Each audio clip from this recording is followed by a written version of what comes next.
আসসালামু আলাইকুম। একটা গুড নিউজ আছে। আজকে রাত্রে ৪টা বাজে টের পাইতেছি প্রচণ্ড ডাকাডাকি। আমি এখানে বসে ঘুমাই তো এখানে। তো এখানে এসে শব্দ পাচ্ছি প্রচণ্ড বাচ্চার ডাকাডাকি বিড়ালের। তো ভাবলাম বাঘও হয়তো বাচ্চা নিয়ে এখানে চলে আসছে ওই যে।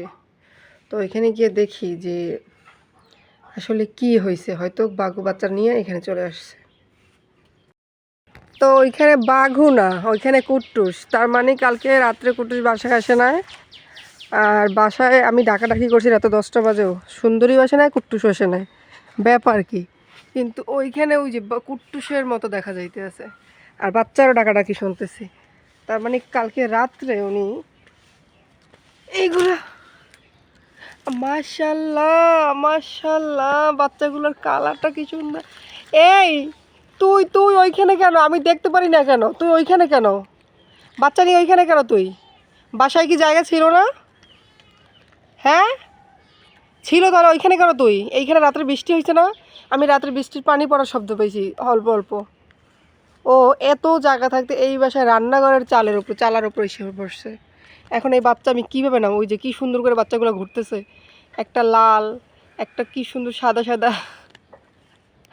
আমি এখন কেমনে দেখবো এখানে কাছে গিয়ে? আমি বুঝতেছি না কীভাবে নামাবো। এখান থেকে নামানোর কি কোনো কোনো কায়দা আছে? কোনো অপশনই নাই এখানে নামানোর।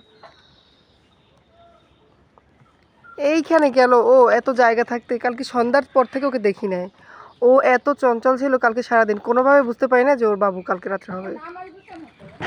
কোনোভাবেই বোঝার কোনো কায়দাই আসছিল না। এই জন্যই তো মাছ বরাবর কেমনে কি করবো। আবার বলতেছে তো ওইখানে কেন নিয়ে এসো? বাচ্চা বাচ্চা নিয়ে আয়, বৃষ্টি আসবে। আকাশে অনেক মেঘলাম, বা বৃষ্টি যে কোনো সময় বৃষ্টি চলে আসতে পারে।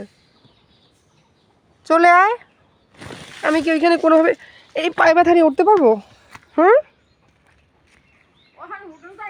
কোনো কায়দা নাই, কিন্তু নামাইতে তো হইবে যে কোনো কায়দায়।